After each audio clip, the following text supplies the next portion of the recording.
Hey, Kevin. Hello, Peter. How are you? Good. We look like we're all set there. You can hear me. You can see me. I can hear Yes, you. I can. I'm fixing your name.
Yes.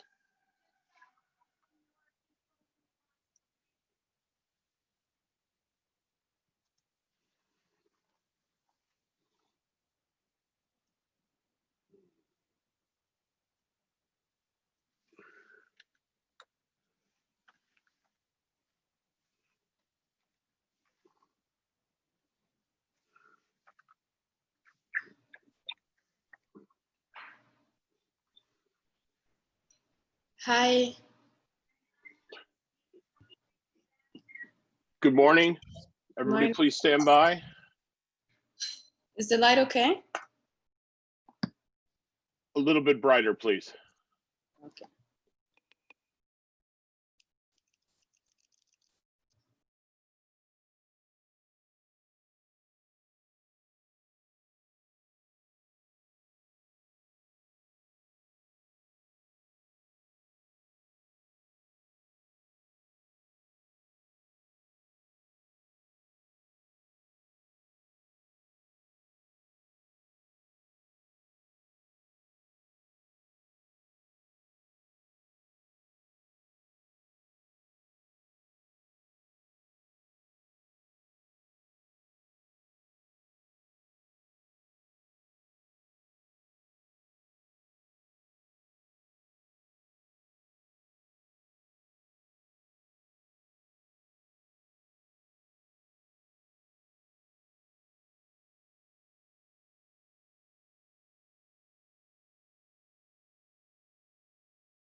Hey, Kevin, people are struggling with the link. Can you please send it maybe to everyone again?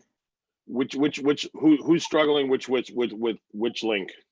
With the actual link. Hold on, Kitty. I'm talking to Anais. The Go ahead, actual Anais. this conference link, this one for the The attendees or the panelists? panelists. Okay. Who needs the panelist list? Tresor. Tresor. Okay.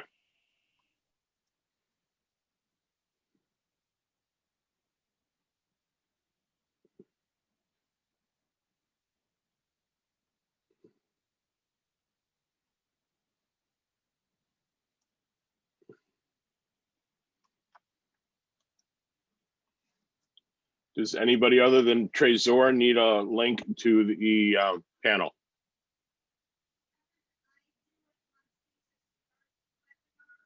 Roger as well.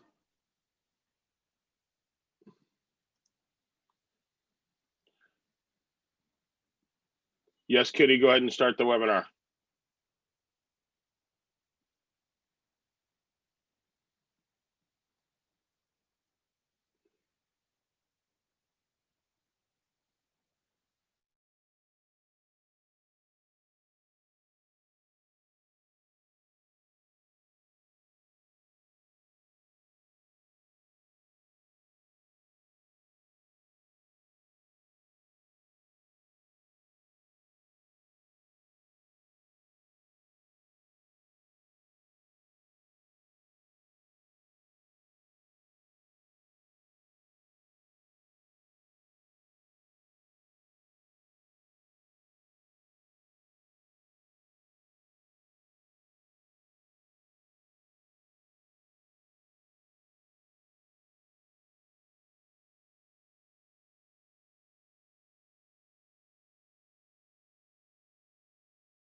Everyone looks lovely.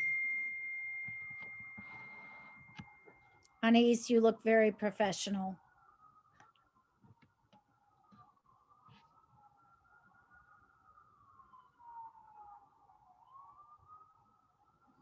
Here comes Tresor.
Couple people are asking for the Facebook link. I will be sending it.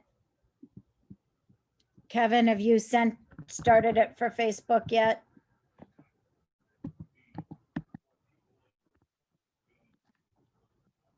Okay.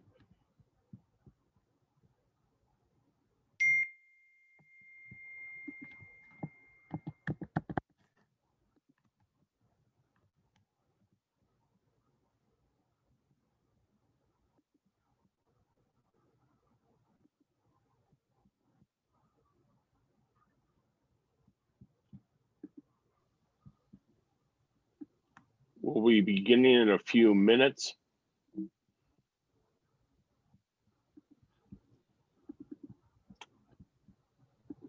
We are waiting for additional attendees to enter the room.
I'm going to go ahead and begin the Facebook feed.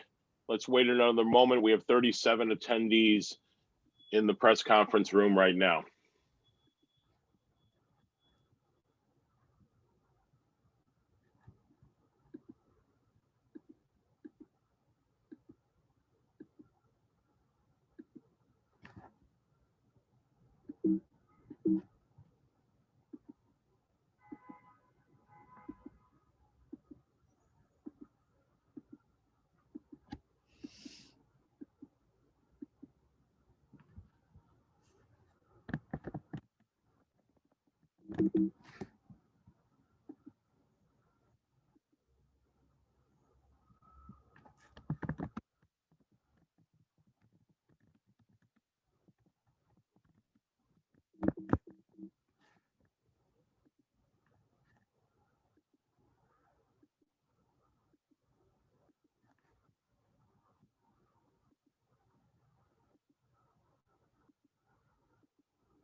The webinar is now live on Facebook.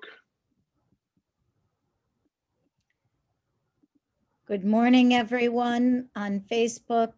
We will be with you in just a moment. We are just letting a few more attendees into the press conference, and we will be starting shortly for the Rusesabagina Family Press Conference to talk about the fact that humanitarian Paul Rusesabagina has now been illegally held in Rwanda for 1 month.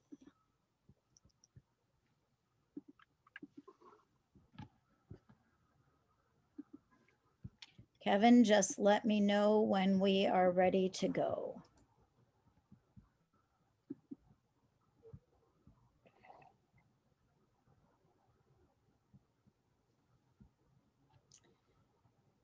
Thank you. And we are hearing from a couple of people in chat that they were not able to hear us. If anyone in the chat is having trouble still, could you please send us a note in chat if any of the attendees are having trouble hearing us? Thank you very much. We are now live to Facebook at Free Paul Rusesabagina Facebook channel.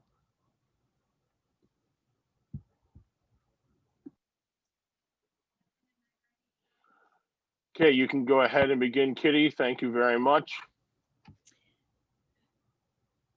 Good morning.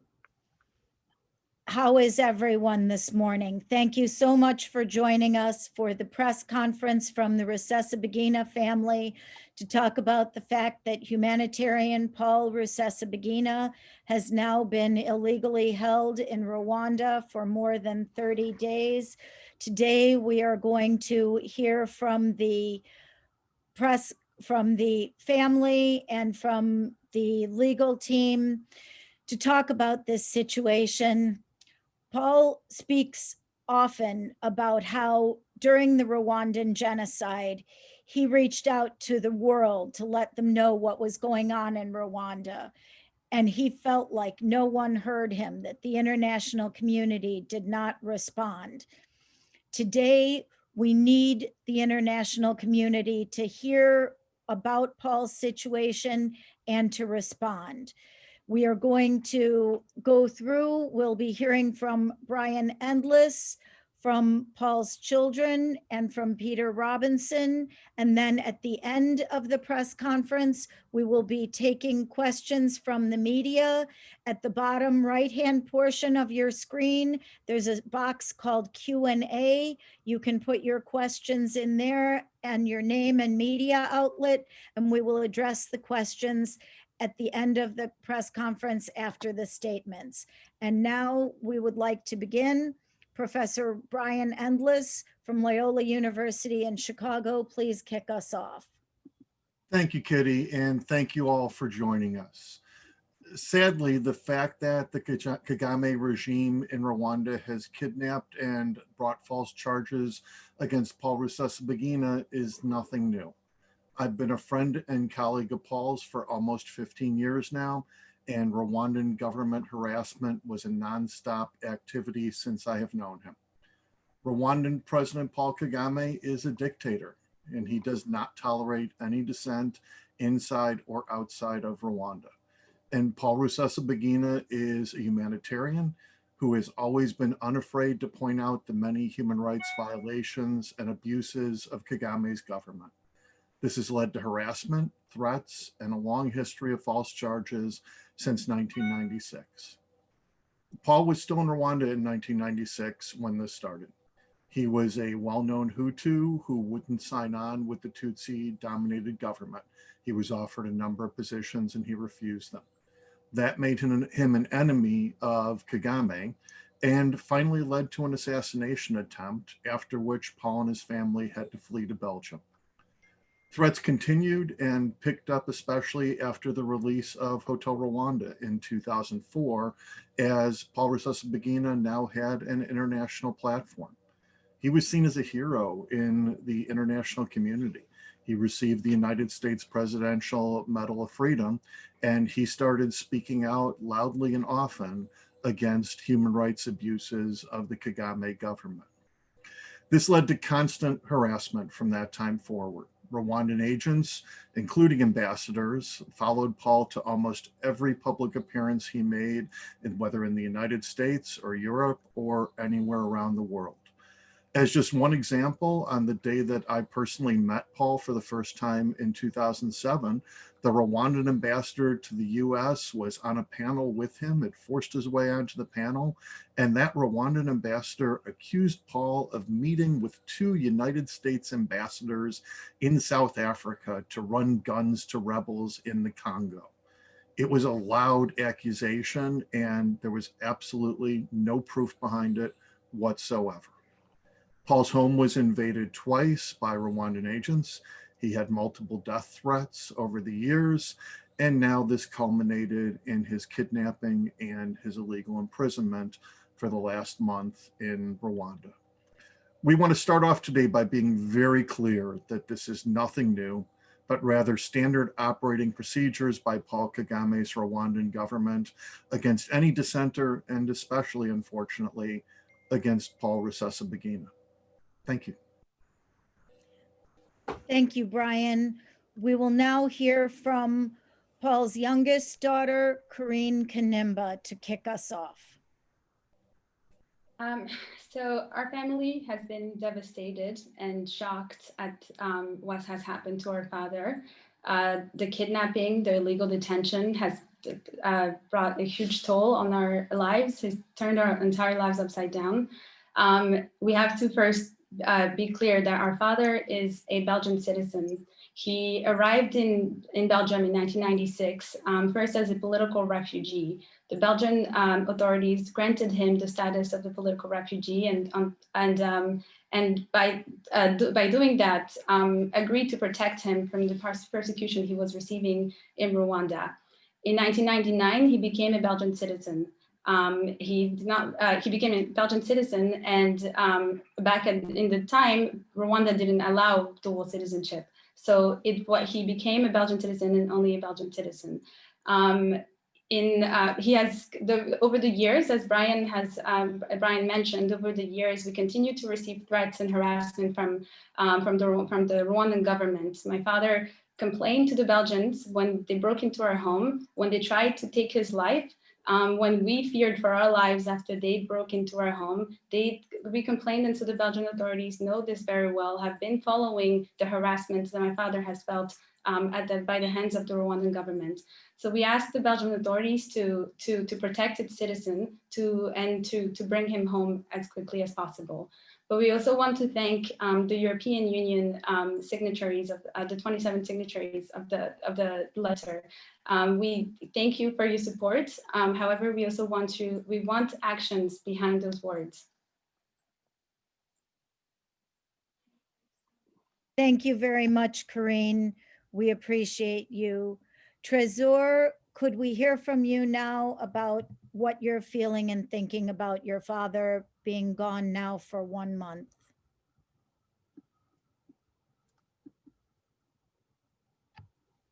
Yeah, I'll talk a little bit about our dad, our father.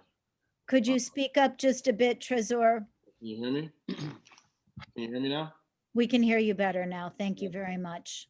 Yeah, no, I'll just speak about my father and who he is and who he's always been a little bit. So our dad has always been the best father that any son or daughter could ever ask for.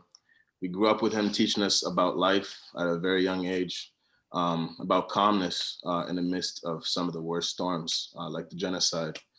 He's always taught us that violence was never the answer for anything, and words were always our strongest weapons, that we could use those words to fight things like injustice, oppression, or just to make people feel better, feel loved and accepted. Not only did he say those things, but we watched him and grew up watching him do those things. He practiced exactly what he preached. We saw him not only stand up to guys with guns and machetes with his words, but we saw him take on an entire government after that, one that violated its people, oppressed them. And when they preyed on those people's fears and silenced them, my dad stood up and spoke up for them. This is who he is. This is why they took him from us. It's why we are now standing up for him, because he would have done the same thing for us, for every one of you. So to the media, every word out of you, every word that you write matters. It'll either bury him in a cage, it might save him. So just be mindful of what you hear from that regime. Be mindful of what they make dad do or say. This is the same regime whose president imprisoned its last political opponent, as well as her innocent mother, and then went on to win by 99% of the votes. 99%. This regime has already lied about how it snatched my dad into Rwanda and has struggled to even explain it. So understand that dad is now surrounded by people who want to see him fall. From the gunmen around him to the people who pretend to be his lawyers, he's fighting alone out there. So I repeat, my dad has always stood up for those who couldn't. He's always spoke up for those who had no voice. And today he's the one without a voice. He's the one who's voiceless, and we will be his voice. And we won't stop until he's home. So, yeah. Thank you, Trésor. Anais Kanimba, can we hear from you next? Yes. Thank you everyone for joining this press conference and for listening to us and giving us this chance to tell us what's been happening to our family over the last month. As Trezor said, Dad has always used his words to fight for evil, to fight for injustice, and for the loved ones. And today we're also using our words to get him back from from Kigali, from his illegal imprisonment. And we've been doing that working with the United States government here, with the State Department and representatives and senators who are listening to us. So we are using our voice to tell them what's happening to our father. And we believe that they're starting to hear us because they've expressed their concerns. They're concerned about what's happening, the illegal imprisonment of my father, the kidnapping that has happened. And they're pressing the Rwandan government to also allow my father to get his legal representation of choosing, even though he was kidnapped there to begin with. So we are working with the United States and also other opinion leaders and in the United States and also in Europe with the EU and the Belgian government to really use our voice to tell them what's happened to our father in the hopes that we get as much support as we can. And we're happy to say that we've started getting some support, but we're calling out to you guys, you journalists, who can help us let them know of all these things that we're talking about, who can help us communicate this information for them to put more pressure on Kigali and to release my father as soon as possible. Thank you, Anais. Next, we'll hear from Diane Rusesabagina, who I think is going to talk to us not only in English, but also in Dutch for the Dutch speakers in our audience today. Diane? Goeiedag, mijn naam is Diane. Ik ben dochter van Rusesabagina Paul. Mijn vader, onze vader van onze 6, is illegaal gekidnapt, ontvoerd naar Rwanda.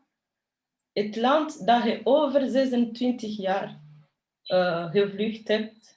En momenteel hebben we nog geen enkele momenten kunnen hebben om hem te kunnen spreken via telefoon of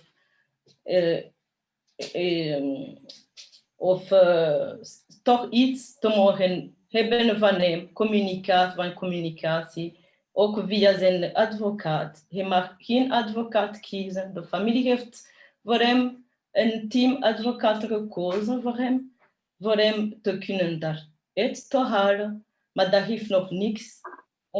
Hij heeft verteld in de media dat hij 3 dagen of meer feitelijk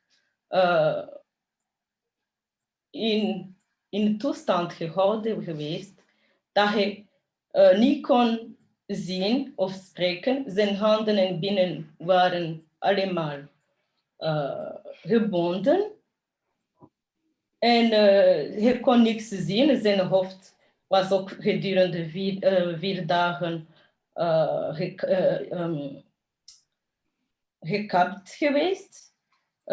Momenteel, we weten met zekerheid dat hij met zijn gezondheidstoestand problemen heeft. Hij mag zijn medicijnen niet pakken. En hij was 3 keer of meer naar het ziekenhuis gevoerd geweest.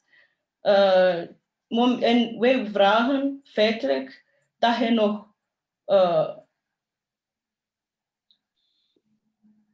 we vragen aandacht als familie dat hij veilig naar België teruggestuurd wordt, want hij is Belg. We zijn hier al 26 jaar en we zijn legaal, we zijn Belgen. En hij heeft als enkel fout gemaakt dat hij spreekt over de problemen dat er zijn in Rwanda. En hij is de beschermer van de mensen die geen bescherming hebben. Hij is een stem voor mensen die geen stem niet meer hebben, want in Rwanda mag het niks gezegd worden. En als familie, we zijn enorm ongerust over zijn gezondheidstoestand. We zien in de media, op de foto's, hoe dat hij eruit ziet. Elke keer dat we hem zien, hij ziet er helemaal anders uit. En zijn huidskleur, zijn gezondheidstoestand is duidelijk of meer als duidelijk verslechterd. En we hebben nog geen enkel bewijs dat hij behandeld is gelijk dat het zou moeten. Dus we vragen dat zijn rechten in acht gebracht worden en dat hij veilig naar huis kan terugkomen. Als familie, we zijn enorm ongerust over hem. En dat is wat ik kan zeggen voor het moment. Dank u wel. Dank u wel, Diane.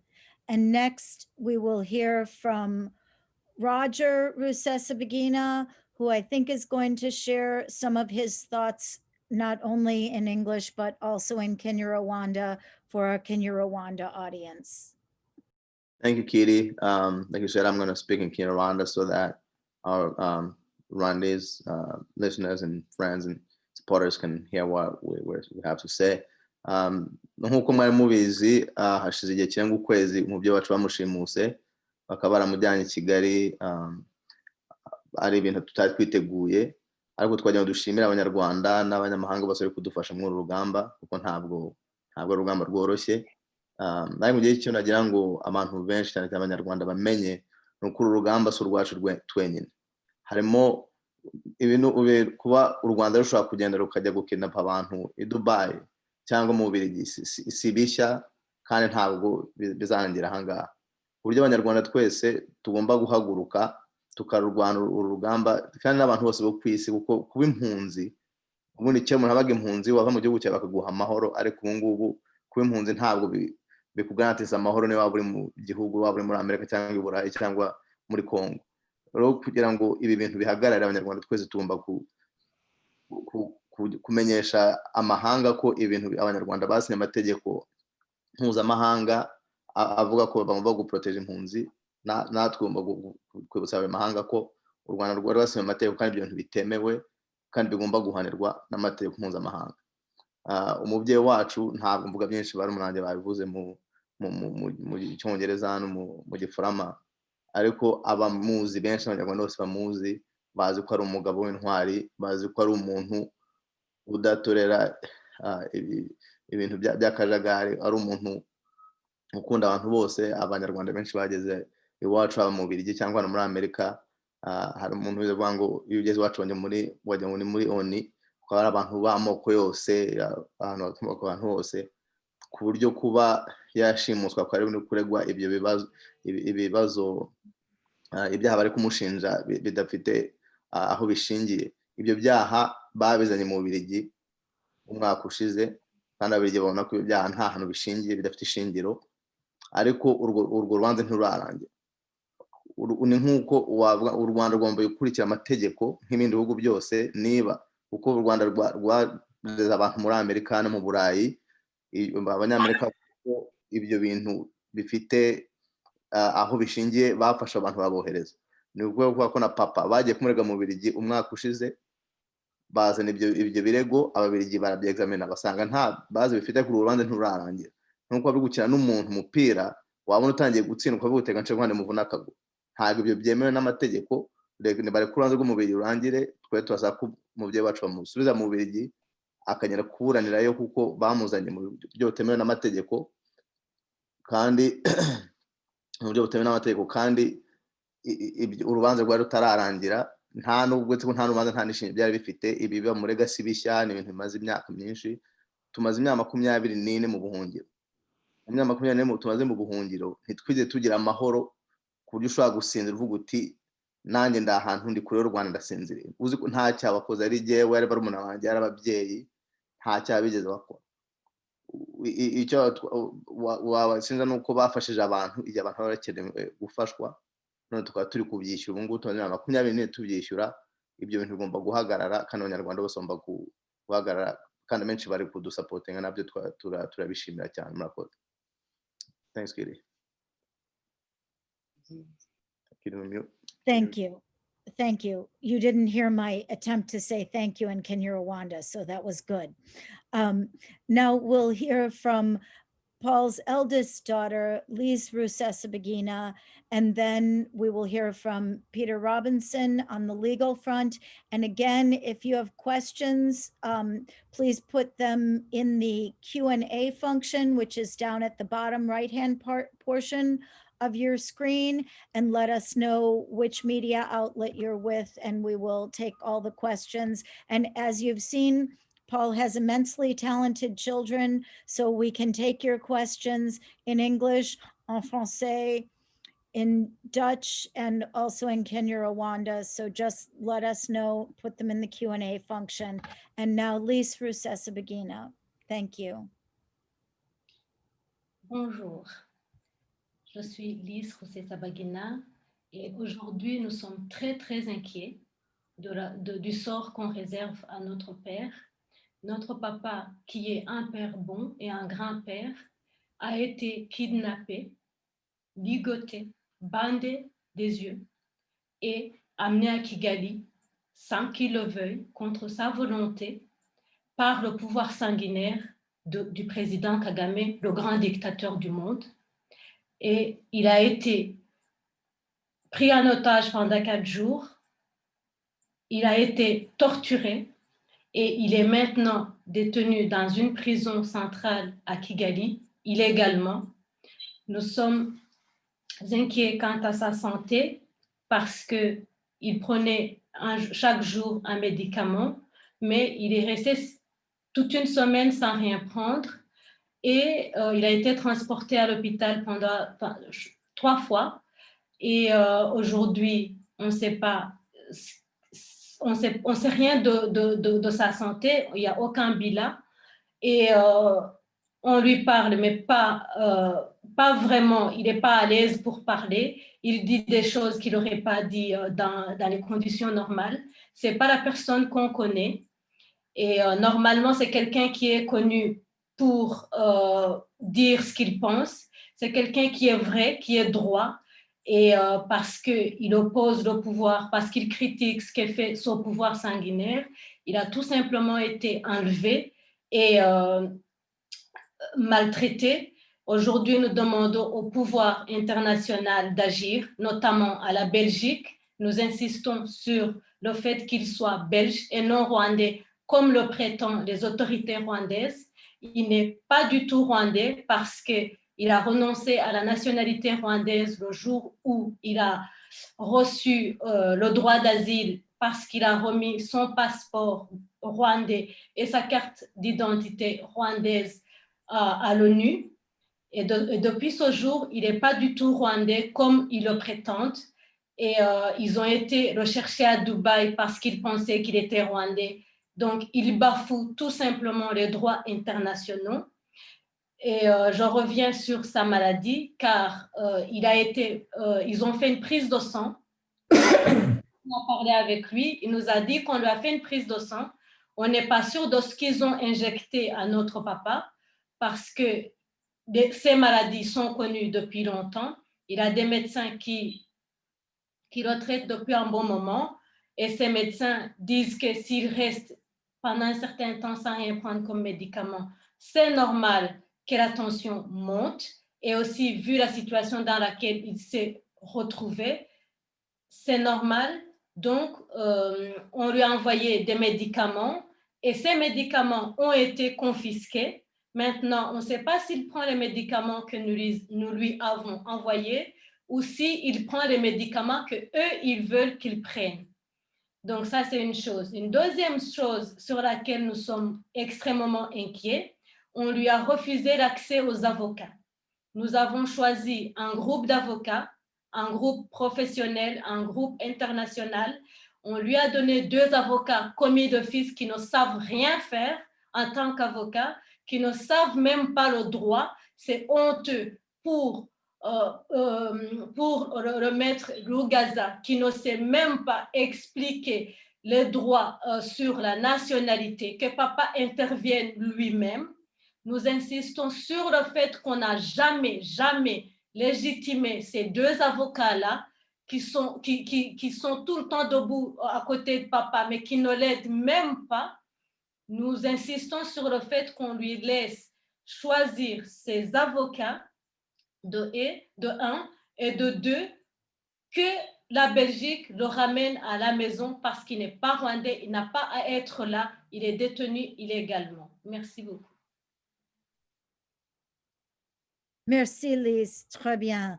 And that leads us to Peter Robinson, who I think will reiterate some of Lisa's important points about the fact that the lawyers that say that they are representing Paul are not really legitimate choices. And I think that leads us directly into comments from Peter Robinson. Can you please talk to us about the legal issues? Thank you very much, Kitty. I'm Peter Robinson. I'm a former assistant United States attorney. I've been defending people at international criminal courts and tribunals for the last 20 years, including at the International Criminal Tribunal for Rwanda. I'm the lead lawyer for a group of lawyers that include lawyers from the United States, Belgium, Rwanda, Australia, and Canada. The abduction of Paul Rusesabagina was illegal under international law. A country must obtain custody of foreign nationals through extradition or deportation. The Rwandan government did neither. Paul Rusesabagina cannot receive a fair trial in Rwanda. His case is the most recent in a series of prosecutions of President Kagame's political opponents. In the cases of the last two political opponents, the East African Court of Human Rights and the United Nations Working Group on Arbitrary Detention have expressly found that those two women, Victoire Ingabire and Diane Rwigara, did not receive a fair trial in Rwanda. And in a country where the elections are rigged by arresting opponents and garnering 99% of the vote, Paul's trial is being rigged as well by placing government-sponsored lawyers to masquerade as defense counsel so that, like the elections, there is only one possible outcome. Right now, the Rwandan government is funding Paul's defense team when he has the funds to hire his own lawyers. This is unprecedented among national legal aid systems around the world. This is how they are preventing Paul from being defended by lawyers of his own choice and who are independent of the Rwandan government. Those lawyers include Gatera Gashabana, the former president of the Rwandan Bar Association, who has made several efforts to see Paul and who has been turned away by the Rwandan government. There is only one way to obtain justice for Paul Rusesabagina, and that is for the United States, Belgium, and the European Union to prevail upon the Rwandan government to return him to his exceptional family. Thank you. Thank you, Peter. We have several questions queued up. The first question that we're going to take is from Rob Curran from the Dallas Morning News. And Corinne, I think that you can start out answering this question. And then if anyone has an additional answer, just let me know. Rob's question is, has the Belgian government explained why they are not publicly calling for Mr. Rusesabagina's release? No, they have not explained it yet. And we are working with Belgian parliamentarians to ask those questions, to raise those questions in Parliament and to get answers. We need the Minister of Foreign Affairs, the Minister of Justice to give us answers as to why a Belgian citizen was abducted and is being legally detained in Rwanda, and nothing has been said yet. Thank you very much. Did anyone else want to add to that answer? Okay. The next question comes from Peter Verlinden from Nach Magazine. And it's a similar question, Corinne, so I think this one is also for you. To what extent has the Belgian embassy in Kigali been following the case? And does he get Belgian consular support from the Belgian embassy in Kigali? We've had a couple consular visits thus far to Dad. However, in both of those visits, the two lawyers that were imposed to him by the Rwandan government were present, and the communication that we received from the consular's office was one that we believe was under duress and under pressure by the Rwandan government. So we are working very closely with the consular office, the Belgian embassy in Rwanda. However, we need more action. It hasn't been enough, clearly, and we don't know exactly what the current prison he's in looks like. We've all seen the article from the New York Times. We've heard we've seen what the room looks like. However, we still have absolutely no idea where he is now, what it looks like, what the inside of the room looks like, because we need the Belgian embassy to do more for us. Again, he's a Belgian citizen. And he's owed, and actually any citizen that in any human deserves those rights to be not only visited by their country their country of citizenship, but also be given the fair treatment. And as of now, based on everything we've seen, there is absolutely no fairness. Thank you. The next question, Anais, we're going to start with you, and then Peter, if you feel like we need to add to Anais's answer. But Reuters TV is asking, why do we think he has refused the recommended lawyers? And I just want to explain, he has not refused. They have been refused when they've tried to go see him. But Anais, if you can talk about his choice of lawyers, and then what happens next, what will we be doing next to try to make sure he gets the lawyers that we want him to have? Thanks. So to begin with the whole lawyer question, we the family have been trying to get my father legal representation since the very first week that he was there.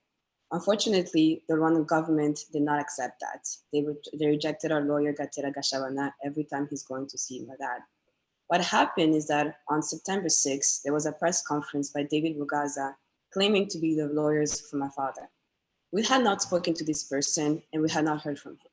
This person is a person who works for the government, the same government that kidnapped my father, the same government that want to judge him, that's found him guilty. So we do not know this lawyer, and we do not want to work with this lawyer because he does not want my father's best interests. But the most important thing is that we have selected lawyers that we know will defend my father, whether in Rwanda, in Belgium, but we want him to be out of there as soon as possible. And yet, the government does not want to allow this. So they claim that my father doesn't want his lawyer, but he didn't know. He didn't know because he has not had access to any communication, private communication with the family. In fact, they haven't even allowed him to see the Red Cross. So these lawyers that claim to be working for my father are fake. The family does not believe in them, and the family does not want them to represent our father. We have our team led by Peter Robinson, who can tell you a little bit more about the structure. But what I can tell you is that these people claiming to be my father's lawyer are fake. They have been trying to take my father's attention from the beginning, even though our lawyers tried to go see my father way before they even claimed to be his legal representation. So please look at the date, look at the fact that these lawyers have not spoken to our family, and we do not believe in them and do not want the best interest of my father. I think Peter can also add a little bit more about the lawyers. Anais, that's a very tough act to follow. You're so articulate. I think I can only add that Gatera Gashambana, the Rwandan lawyer who is the person our team would rely on to represent your father at the beginning, has defended two people already who have been charged with these kinds of offenses. And he was the president of the Bar Association there, and he has the courage and the experience to be independent of the Rwandan government. Unfortunately, there are very few lawyers in Rwanda who can do that. And that's why it's so important that we have a lawyer like that who can actually do something meaningful on behalf of your dad. Thank you. And Peter, forgive me if someone already mentioned this point, but I think the point that the lawyers that Paul currently has are also being paid for by the Rwandan people. Can you speak to that a little bit, Peter? Yeah, that's actually extraordinary in all countries that I know of, including the United States and Rwanda.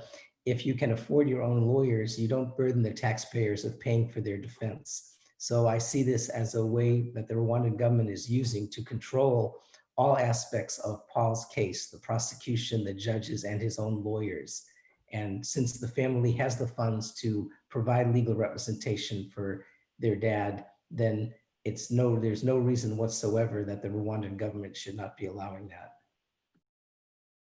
Thank you, Peter. Next, we have a few questions from Keith Harmon Snow, who is a journalist and has been studying the situation in Rwanda closely for years. He's got several questions, and I'm going to start with the easiest one first. Corinne, which year did the Belgians break into your house? Or sorry, did the Rwandans break into your house in Belgium? I know we were just talking about that the other day. It happened a few times, but the first time was in 2009. They broke in, destroyed a lot of things, moved things around, and the goal was not only, they stole some documents, but we believe the goal was to intimidate us, but also to steal whatever documents that they left with. And if I remember correctly, no computers were taken, no jewelry, no television. The only things that were taken were documents written in Kinyarwanda, correct? That's correct. So that was how we assumed that it was the Rwandans that broke in. It probably wasn't a run-of-the-mill Belgian thief who would be interested in Kinyarwandan documents. That's correct. And then Keith also was wondering what, as you've said before and can maybe repeat, that the conversations that you've been able to have with your father are very monitored and he hasn't been free to talk. But what has he said to you about how he ended up in Kigali and about his abduction? And if you could just elaborate a little bit on that. Yes, so when we spoke with him the first time, again, he first started off the call by saying that his two lawyers were sitting next to him. We immediately asked him about how he was doing, how he got to Rwanda, and he stopped us immediately and said, I cannot talk about the case. We obviously had many questions. That was the first time we heard his voice, and after 13 days of being legally detained, he stopped us from asking those specific questions, which just to go off on the tangent for a second, I find it absurd because they had many journalists go and see him, a couple journalists go and see him and had been able to ask him much more questions than we as the family had over the phone with him. On the same phone call, he immediately went into a list of demands from his so-called lawyers. Once he started asking for specific documentations, while we continued asking about his well-being, his health, he told us on that first call that he had been denied his medication for several days, that his tension was high, and that he was actually at the max. On the second call that we had with him, the answers were even stranger because it's almost as if he was answering the same questions that we had asked before. Yet this time he was answering them in the way, by telling us answers he thought we wanted to hear. And still he sounded very odd. He sounded like he told us again that his lawyers were right next to him and that he couldn't speak freely. We asked specific questions about his well-being and how he got to Rwanda, and he still wasn't able to tell us, which is very strange.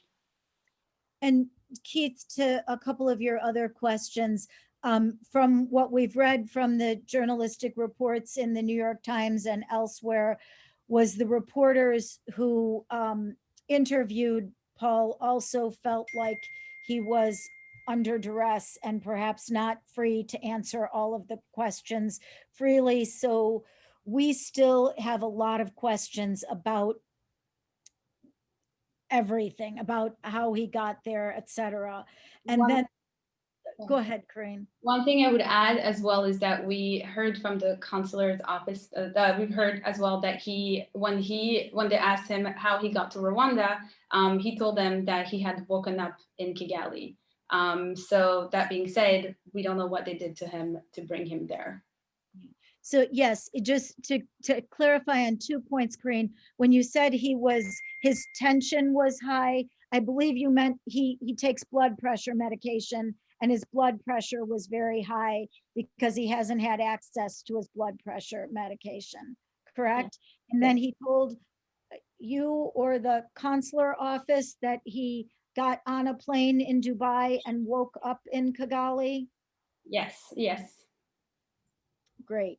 And Keith, you also ask about cooperation of the Rwandan government, and Brian and Peter, correct me if I get this wrong, but the Rwandan government has said variously that they had international cooperation for Paul's kidnapping and illegal rendition, but then they had also backed off that and said that there was not any cooperation from any other governments. That's And correct, Kitty. They had at least 4 or 5 different stories. The first was there was international cooperation, and then both the UAE and Belgium denied that there was any cooperation at all. Then they had said that Paul simply got on the wrong plane and ended up in Kigali. President Kagame actually said at one point that the operation to get him there worked, quote, flawlessly. And one of the top generals in the Rwandan Investigation Bureau also mentioned that the plan had worked flawlessly to get Paul there. After that, when there was international pressure on it, they said that Paul had come voluntarily and that he was there by his own choice, and he just ended up in Kigali. Anyone who knows Paul knows that that's inconceivable, that he would have gone to Rwanda voluntarily. He knew what would have happened to him. And then finally, they're now back to the idea that he was tricked to get onto a plane, and they've come back around to that story again the last we heard. thank you. And then we have some questions from Samba from the BBC, and I think we've answered a couple, but I just want to clarify that we have heard that Paul hasn't complained about the lawyers that he's had in Rwanda, but that the team member has tried to represent him and been denied. And Peter, if you could just clarify about Paul's situations vis-a-vis the Rwandan attorneys and our attorney, again, just reiterate about our attorney trying to visit him. Yeah, it is true that Paul has not expressly expressed any displeasure with his lawyers publicly that we know of, or requested his family's lawyers to represent him. But we believe that that's because of the situation he finds himself in, where he's not free to read from a script other than the one that is being provided to him by the Rwandan government through his current lawyers. And also, and maybe one of the family can talk about this, we have tried repeatedly through different channels to get him the message about his lawyers and been denied. Anais or Corinne or one of the family, do you want to speak to that? Sure, I can take this. Yes, so we've tried numerous times to have a lawyer, Gatera Gashawana, visit him in Kigali, always denied. We've through the support of the U.S. government, we tried to pressure the Rwandan government to allow at least this minimal human rights to be able to see his own legal representation. And we've unfortunately haven't been unsuccessful. To this day, our father has still not spoken to Gatera Gashawana. And on top of that, the government, what we know in the past is they've done, these people that kidnapped him, they do to things to people in prisons that are bad. They torture them and they ensure that they cannot speak freely. So, when we see that and he speaks and he talks in the New York Times and he tells the New York Times what happened to him and then is okay with the lawyers are apparently okay with the lawyers that are forced on him. We know that this is not okay. We know that this is a work of the Rwandan government. This is how they've treated prisoners in the past. We have examples like Kizito, who was killed by the Rwandan government in the recent months, who also was denied his own legal representation. And that's why our family is very scared with this behavior of the government today, because this isn't the first time. And when we last saw this, the person ended up dead. So we want my father to stay alive, and we want to have him the regular, real representation that we have chosen to protect him and to defend him as soon as possible. from, again, from the BBC radio and from a couple of the other questions that from France 24, journalists are looking for some clarification about Paul's role with PDR, with the MRCD, and with the FLN. And Brian, if you could briefly explain those relationships and how the parties are intertwined. Certainly, and I want to be clear from the start, this is not something that we've been able to talk to Paul about since he was in prison, but there's a lot of public information out there. And we've also spoken to a number of the other MRCD leaders, and we put together the big picture of how that party works. The MRCD, first of all, is, the Movement for Democratic Change in Rwanda. That is a umbrella organization, what the Rwandans call a political platform for the various parties in the Rwandan diaspora who are opposed to Paul Kagame. Paul Rusesabagina was the president of the PDR party. That's the Party for Democracy in Rwanda. It's a political party that focuses on peaceful change. Paul was an officer of MRCD by virtue of PDR being a part of that coalition. Very important here, and people aren't getting the full story on this. There was no central control in the MRCD. This is a loose group of parties that came together out of common interests and agreed to work together, but no party takes orders from the MRCD. The FLN was an armed group in the Democratic Republic of the Congo. We understand from other MRCD leaders that they were formed in self-defense after Rwandan government and rebel attacks against Hutu groups in the Congo. The FLN joined the bigger group, the bigger coalition group in 2018. And very importantly, they were removed in July of 2020 because of the alleged violent actions that are out there. The FLN was accused by the Rwandan press of these attacks. We have no other outside information about these attacks, and we know that the Rwandan press tells the story that they want people to hear. So we are not even certain of the details of these attacks. But after the attacks became public, what we do know is that MRCD groups, other groups in the coalition, became very uncomfortable with the FLN, and they began a process to have them removed from the umbrella organization, from the MRCD. There were two memos that are public now from MRCD leadership in May and June of 2020, and then a final memo in July of 2020 that we've heard from behind the scenes. Paul was a leader in putting together these memos. The final memo announces that the FLN has been removed from the MRDC. To be perfectly clear here, Paul Rusesabagina was never in control, as far as we know, of the FLN or its actions. The MRC did not form the FLN, as has been suggested by the Rwandan government. Rather, the FLN joined the MRCD. Thank you, Brian. And we have a question for the family in Belgium, especially for Lisa and Dion, and if you can help us understand. We've seen, this question is from Voice of America. We've seen in the past that a Belgian citizen, Father Guy Enus, I think I got the name mispronounced, who was detained in Rwanda, but later allowed to stand trial in Belgium. He was a Belgian citizen detained in Rwanda and allowed to stand trial in Belgium.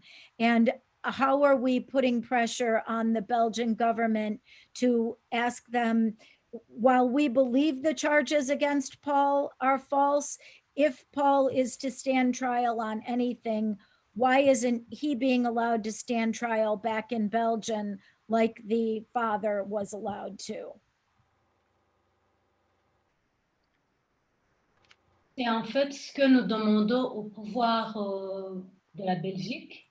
Nous demandons que notre père soit rapatrié, qu'on le ramène à la maison, parce que déjà les charges qui pèsent contre lui ont été déjà introduites ici en Belgique. Et les Belges ont vu que c'est un dossier vide.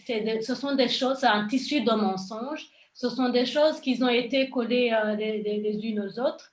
Et du coup, lorsqu'ils ont vu que leurs choses ne marchaient pas et que tout le monde avait compris leur jeu, ils se sont dit, bah, on va le kidnapper puisqu'il est rwandais. Mais ils ont oublié qu'il n'était plus rwandais depuis déjà 24 ans. Et ça, ils ont oublié et ils le mettent de côté.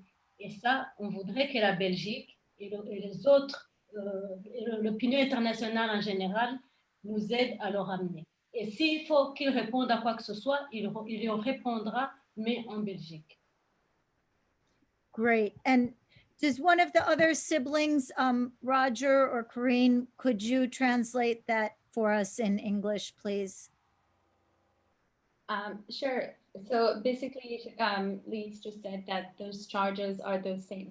So there's already an open case of file here in Belgium, and because the Rwandan government has been trying to file false charges against Dad, and it's already based on the fact that the Belgian government hasn't arrested our father. There was no international warrant against him, and the Rwandan government continued to try to make up those false charges. Lisa saying that this is their methods of trying to get at us. Another thing is that they're trying to claim that he's a Rwandan so that they can try him in Rwanda. However, we've already made it clear that Dad renounced his Rwandan citizenship when he arrived in '96 and was granted political asylum. So this is essentially a strategy of the Rwandan government to try to silence people, to bring them back to Rwanda, to try them, to put them in prison so that they no longer have a voice against, they could no longer oppose the Rwandan government publicly. And that's why in relation to Guy Tanis, who was a pastor in 2005, who was arrested, the Belgian government brought him back and tried him here. Because he's a Belgian citizen. So we're asking the Rwandan government, the Belgian government, to do us the same favor and to bring its Belgian citizen back to Belgium. And if he needs to be tried, that he be tried here in Belgium. Thank you, Corinne. And then for any of we've got another question really for any of the children and the people who know Rwanda best about what happens to prisoners in Rwanda and the fact that they are often drugged, poisoned, tortured, and is that likely to influence any of the questions and answers and the way when we've heard from your father publicly, do you think any of the things that they might be doing to him in prison might affect that? And could you talk about some of the things that the Rwandan government is known to do to prisoners? And Roger, maybe you want to start that one? Right. Yeah, no, absolutely. Thanks, Kitty. Of course, going to prison in Rwanda, you lose all your human rights. I think people in the United States forget that. In the US, when you go to prison, you're still a human being. In Rwanda, you lose your human rights. So people, I've heard stories about people being tortured, people being dragged, people being abused, even their families outside the prison, people not being fed. In Rwanda, when you don't have a family member to bring you food on a daily basis, then you may starve. You may get fed, once every 3 days, and so you're not getting a decent meal. So all those things may have happened. We don't know, or we assume they have. And to say that anything that our father said since he's been to Rwanda, it's hard to believe what he's saying because he's been kidnapped. His kidnappers are holding him. So whatever he says, they have to approve it. So any statement that he has made so far, even going to court with lawyers that you did not choose, that they work for the government, whatever he's saying, he has said so far, for us is, we don't believe it, So because it has to be, it's all been scripted by the Rwandan government, and so that's why we need to have his legal team go to Rwanda, get him out of there, follow the international laws, bring him to Belgium.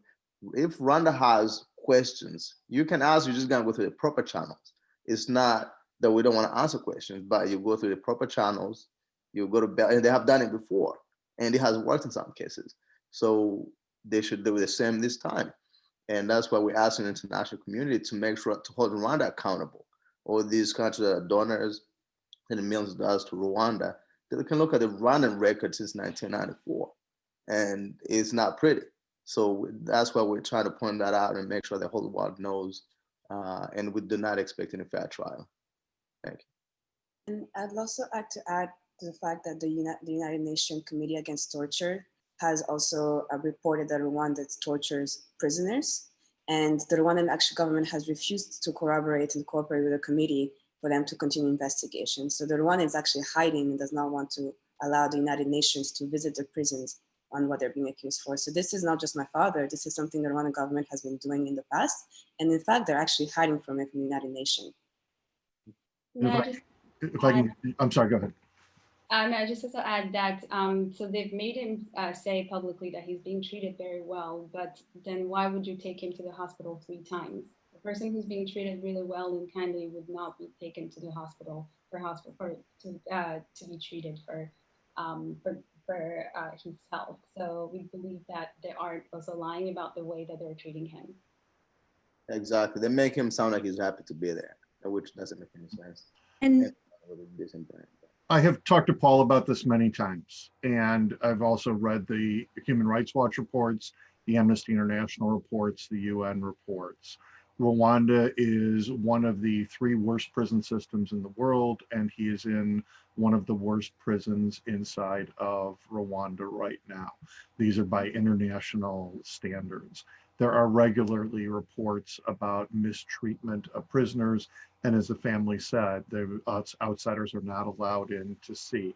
But we hear reports of physical torture for higher level prisoners, prisoners who are more visible. We hear reports of psychological torture, whether sleep deprivation or other things. One of the things that every Rwandan knows, quote unquote, and I've spoken to Paul about this many times and to people in the diaspora, when you are in prison in Rwanda, when they, on the rare occasions that they offer you food, most Rwandans are afraid to eat the food or afraid to take any medication that they are given.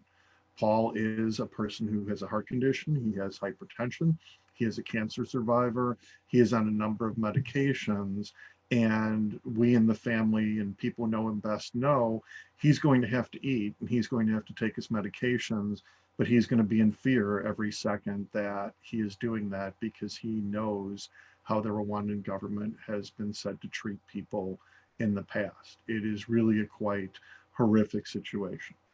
And I just want to add on the medication part and the fact that he went to the hospital.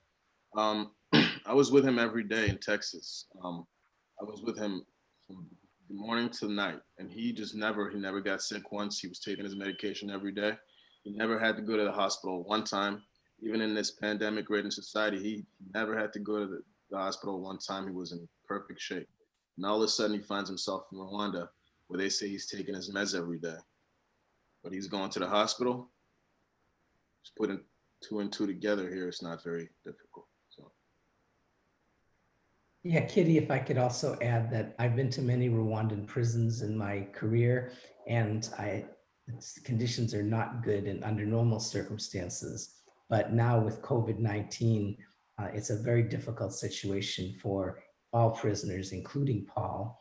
And I was actually quite shocked that his lawyers during all of the bail hearings has never once mentioned the COVID-19 as a reason for the bail for a person who is particularly vulnerable to that disease. And when you see people being released all over the world because of COVID-19 from these prisons, that seemed to me evidence that Paul was not being properly represented. one related question about how he's being treated, and then we're going to hear from a special guest who's joined us. But the question from Sophie Neiman, who's a freelance reporter who's been following this story closely. The question is, do you fear that Mr. Rusesabagina might have been forced to make a false confession, as human rights groups have indicated have happened in the past. And that, I think, any one of the family members can start off with answering that. Absolutely. I mean, no doubt. He's being held against his own will. What is he going to say? They give him the microphone when they want him to speak. So they make sure that he says what they want him to say, or they make sure that he will say something that will not get him in trouble. So we believe that he's definitely being forced to say things that he may not say in normal circumstances.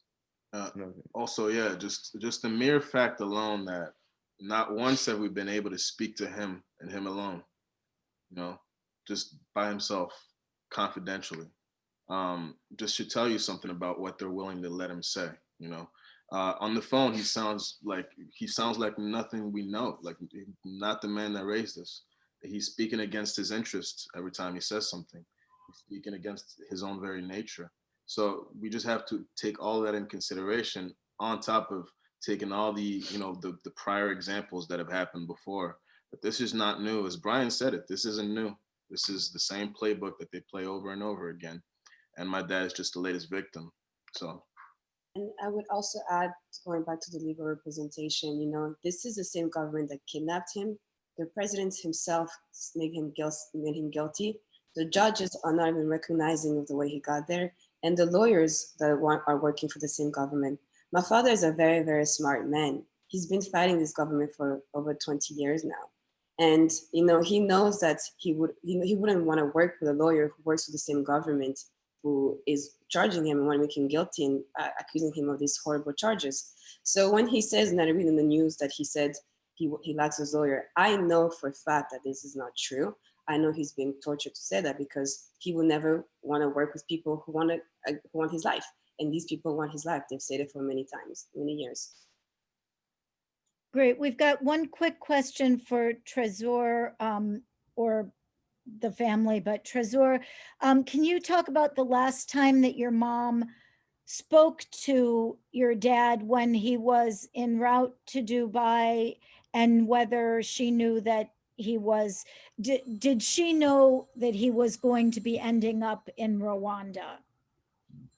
Of course. So the last time they spoke, he landed in Dubai, and my father said he had peace. He was at peace. He was good. Let me just tell you something right now. My mom, of course, had no idea that dad would end up in Rwanda, and dad had no idea that dad was going to end up in Rwanda.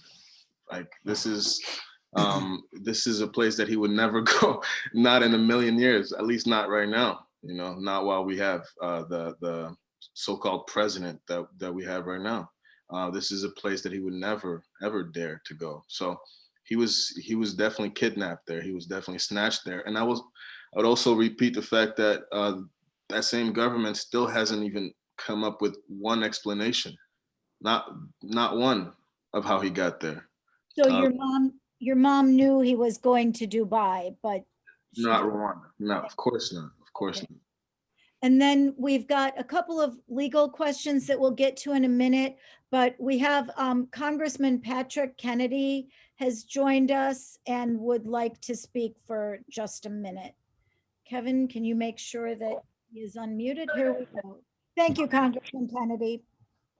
Well, thank all of you. As a former member of Congress and author of the accession to the International Human Rights Court, which we got passed in the Rome Treaty but never ratified, I'm a big believer that we ought to stand up for human rights anywhere in the world. As Dr. Martin Luther King said, a threat to justice anywhere is a threat to justice everywhere. I want to thank Paul's family for how they've held in there and fighting on their father's behalf. I want to say our country should stand ready to push this case internationally. The Kagame regime needs to be pressed on their human rights accountability, as we are doing in other places in the world, and the international community needs to step up.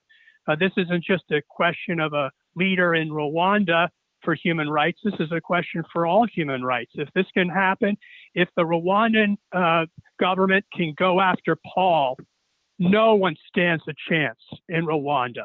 This is one of the most celebrated human rights leaders in the world. And if they feel that they can do what they're doing to Paul with impunity, then we have moved back in a significant way in Rwanda. I just hope the United States does everything it can to put its pressure on Rwanda, and I'll do everything I can.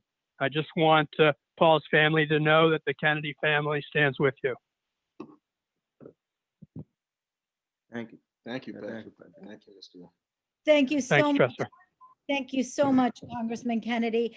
And Brian, if you could just put this into context, I think Congressman Kennedy really hit on something that's so important, that this is not the first person that President Kagame has done this to. This is not the first political person he's put in jail. He's been known for killing journalists, killing human rights activists, kicking human rights activists out of the country, killing people who he felt were disloyal to him. Can you put this in a little bit of context for us, Brian? Absolutely. And unfortunately, what you're asking could fill or has filled books and books.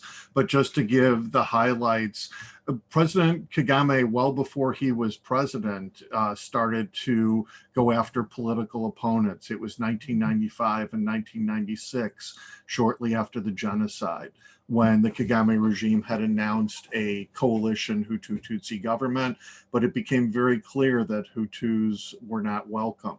And the prime minister at the time was one of the first people to be chased out of the country, and he was exiled after being brought up on corruption charges and had to flee the country. That continued for many years, and we've seen time and time again how it has happened. President Kagame took power in the early 2000s. The new constitution in 2003 effectively gave him the legal power to stop any political opponents that he wanted to stop, and to stop any dissenters. This is a regime that has been many times called a regime that is opposed to any dissent and stops any dissent inside or outside of the country. That's included the media. Local media have been banned. Local media owners have been killed and have been chased out of the country. It goes to the BBC. The BBC did a broadcast in Kenya, Rwanda, I believe the year was 2008 or 2009, about the genocide. And they simply mentioned the fact that Hutus had been killed during the genocide. That was something that was against the government story. And the BBC was banned in Rwanda that year. A major international news organization was banned. And then we get to political opponents, and it has happened over and over again in the 2010 election, in the 2017 election. Peter mentioned Victoire Ingabire, who was a candidate who came in from exile to run against Paul Kagame and was imprisoned very shortly after she came in from exile. Her American lawyer, Peter Erlander, came in to defend her, and he was arrested effectively for defending her and kept in prison in Rwanda for 6 weeks. There are American scholars and journalists who have gone into Rwanda and been put into re-education camps and have been arrested or pushed out of the country while they were there. Vice President of the Green Party, one of the most notable people there in terms of treatment, Andre Kagwa Ruzerka, was actually partially beheaded and found just blocks from his home, and it was taken as a warning and punishment to opposition parties. And then most recently in 2017, Diane was a presidential candidate who came back into the country to run for president, was arrested, and her mother was arrested too. That's a handful of the hundreds and probably thousands of people who have been arrested, who have been harassed, who have been tortured for expressing an opinion that is not the opinion of Paul Kagame and the Rwandan government. Thank you, Brian. And we have one last question from Peter Verlinden. And if any of the journalists have any other questions, please put them in question and answer now. But Peter, and I think this is a good way to wrap up because it also takes us going forward. We've had a couple of big international legal groups, the George and Amal Clooney Foundation and the American Bar Association, say that they would help ensure that the trial was a fair trial and would monitor. Is there any such thing as a fair trial in Rwanda? And will there ever be any process by which Paul could stand trial in Rwanda fairly? Well, the outcome of any trial in Rwanda won't be determined by the facts or the evidence, but will be determined by the will of the government. So in that sense, you can never expect the trial to be fair.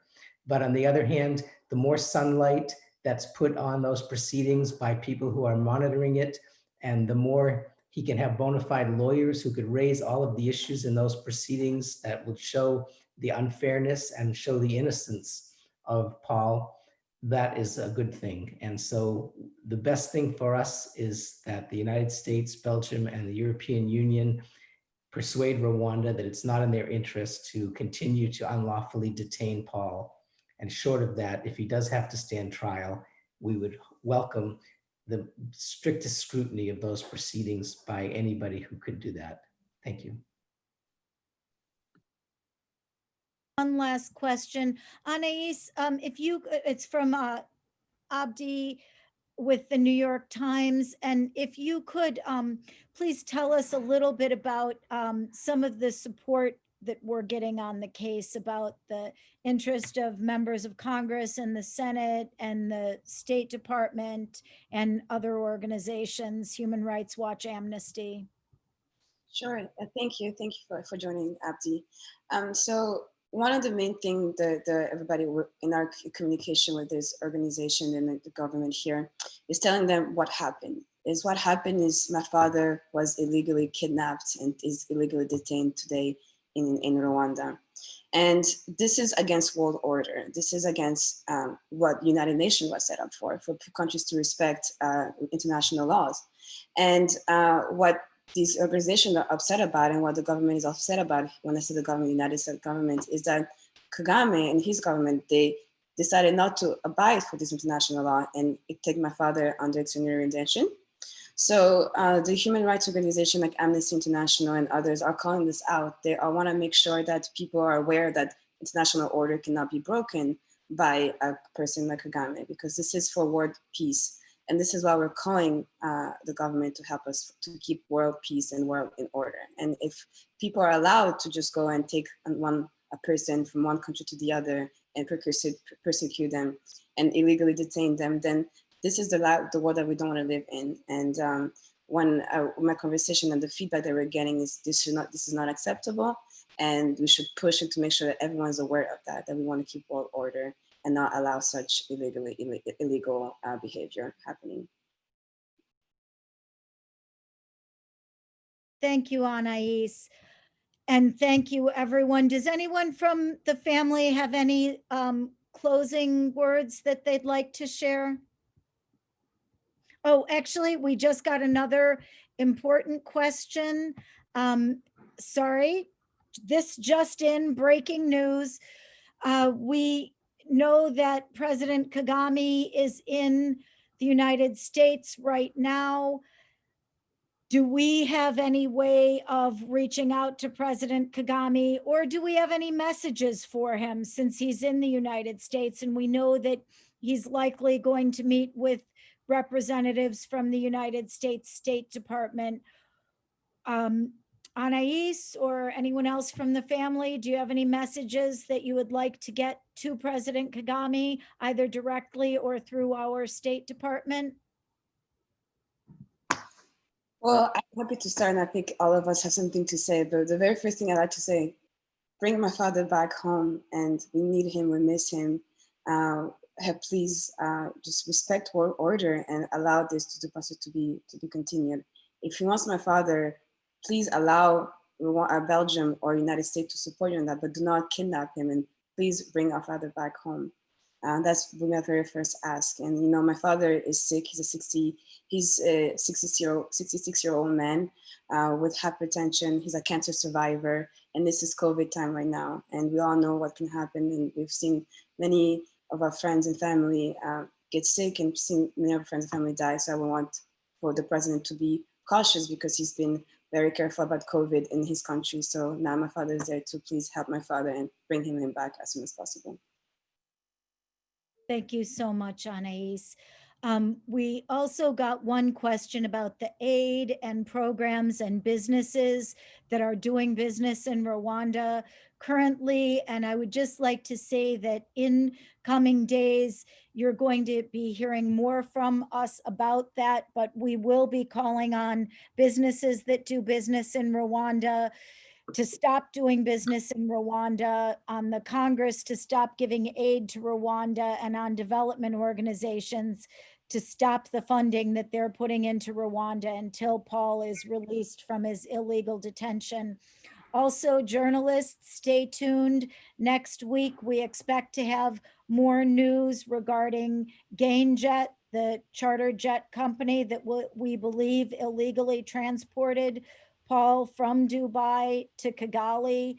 So stay tuned. I put Hotel Rwanda Foundation's website in the chat, hrrfoundation.com. We'll have more news there. We'll have more news on the Free Paul Rusesabagina Facebook page. And I think most of the journalists know how to contact us directly. We only want to traffic in truth. We want all of the truth about Paul's situation to get out. This is a situation that for the 15 years that I've worked with Paul Rusesabagina, we have been frightened would occur. He has been constantly harassed by the Rwandan government, both in the United States and Belgium, and as we traveled abroad. So while this situation was shocking to wake up and find Paul in jail, it was not surprising. The Rwandan government has been manufacturing charges against Paul Rusesabagina for at least 15 years, when the only real crime he ever committed was the crime of being a humanitarian, standing up for people's rights and seeking to have a peaceful world in Rwanda and the Great Lakes region for all Rwandans, Burundians, people from the DRC, all Congolese. He wants to create a situation where all of the people in the region can sit around a table and talk about peace and work out a peaceful and democratic future together without violence and without fear of retribution. Thank you so much for joining us today, and we will be talking to you again next week. Thank you so much. Thank you all. Very much. Thank you. Thank you. Thank you and good morning or afternoon. Afternoon. Good afternoon.